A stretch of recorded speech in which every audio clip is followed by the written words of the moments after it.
Hey everyone, welcome to this Masterclass Explainer.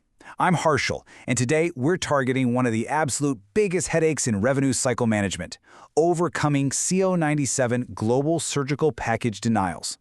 Look, if you're a certified medical coder, a surgical biller, or denial resolution specialist, you know exactly the kind of frustration I'm talking about. Today, we're going to break down the actual mechanics of these denials and give you the precise, actionable strategies you need to capture the revenue your practice absolutely deserves. Okay, let's dive into this. Here's our agenda for today. We'll be looking at GSP fundamentals, inclusions versus exclusions, a case study on an unrelated EM, another case study on staged surgery, and finally, global denial prevention. Section 1. GSP Fundamentals, Understanding the Postoperative Force Field.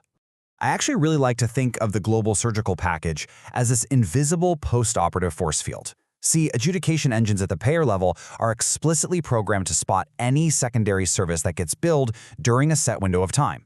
When they spot one, they automatically trigger a CO97 denial. The system is basically saying, hey, the benefit for this service is already included in the payment for a procedure we already processed. It's literally an automated wall that stops your claim dead in its tracks. So why does that wall go up in the first place? Well, it all comes down to the strict timeframes. We've got 0-day global periods for minor procedures, 10-day periods for minor surgeries, and those massive 90-day global windows for major surgeries. If you try to bill an EM or another surgical code within those active windows without the proper modifier, the system is just going to auto-deny it every single time. Now, alongside that primary code 97 denial, you've really got to keep an eye out for these supplemental remark codes. M144 tells you that pre- and post-operative care is already bundled into the surgery allowance. N525 specifies that services simply aren't covered within the global period of another service. And N472, that one indicates payment for the service was actually issued to another provider. Spotting these codes instantly tells you exactly which automated tripwire you just hit. Section 2. Inclusions versus exclusions, bundled versus separately billable variables. To successfully navigate these claims, we have to distinguish the critical variables, right?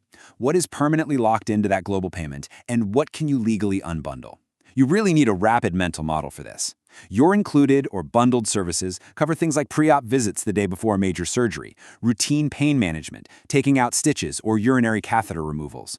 But those excluded, separately billable services, those are your real revenue opportunities. We're talking distinct new procedures, diagnostic tests, visits that are totally unrelated to the surgery, or treating complications that are severe enough to require a full trip back to the OR.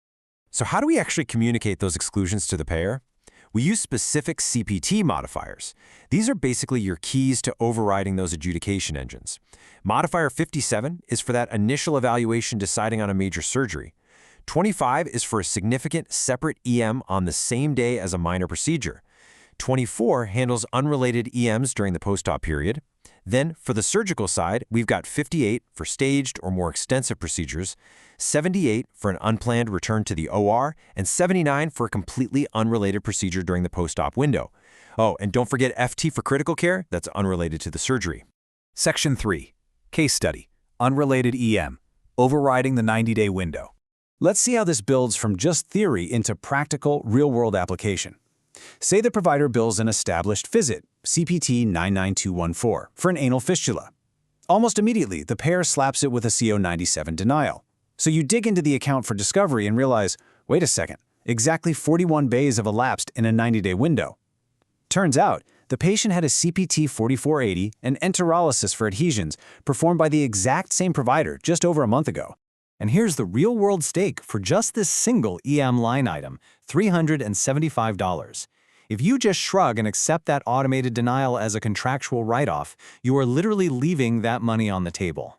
So what's our corrective action here? We go straight to the clinical record to validate the visit for the anal fistula is entirely 100% unrelated to that previous adhesive enterolysis surgery.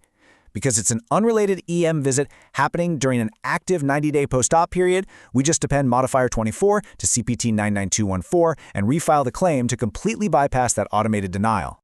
Section 4. Case study, staged surgery, surgery bundled under other surgery. Let's look at a slightly more complex scenario where a major procedure actually triggers a CO97 denial because it gets bundled under an older, smaller procedure. The surgeon bills a laparoscopic hysterectomy for cervical adenocarcinoma.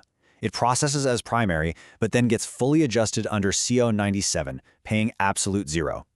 During the discovery phase, we find that a prior conization of the cervix was performed by the provider, and yep, we are still sitting right inside its active post-op window.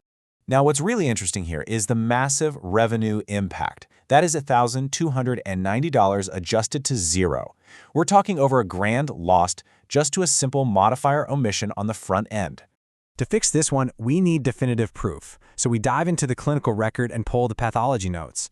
The notes clearly state there was microinvasion following that initial conization, which makes the hysterectomy a planned, staged procedure. Because this much more extensive procedure was planned and performed during the post-op period of the very first surgery, we can confidently refile CPT 58571, append modifier 58, and secure that $1,290 payment. Section 5. Global Denial Prevention. Systematizing the fix. Ultimately, we really need to shift our focus from just reactive manual denial resolution to highly proactive technology-driven strategies. You do not want to be chasing these denials on the back end forever. You want to systematize the fix on the front end. Modern practice management software can entirely prevent these automated adjudications. You should absolutely be utilizing real-time NCCI edit validation to catch conflicting CPT pairs before you even hit submit. Get those automated global surgical period tracking alerts set up so they literally calculate the elapsed days for you. Leverage rules engines and AI billing assistants that flag conflicts and suggest the proper modifiers, like 24 or 58, right there based on payer rules. If you're in a larger practice, robotic process automation can automatically recheck claims based on your historical CO 97 denial patterns. And of course, nothing replaces a really diligent manual pre-bill scrub against your provider's surgical logs. By mastering the variables of the global surgical package and deploying the exact right modifiers, you can confidently override those automated payer engines and fiercely protect your practice's bottom line. So, I'll leave you with this thought. Are your automated billing systems currently working for you? Or are they just blindly handing your hard-earned revenue back to the payers? Decode Healthcare with Harshal.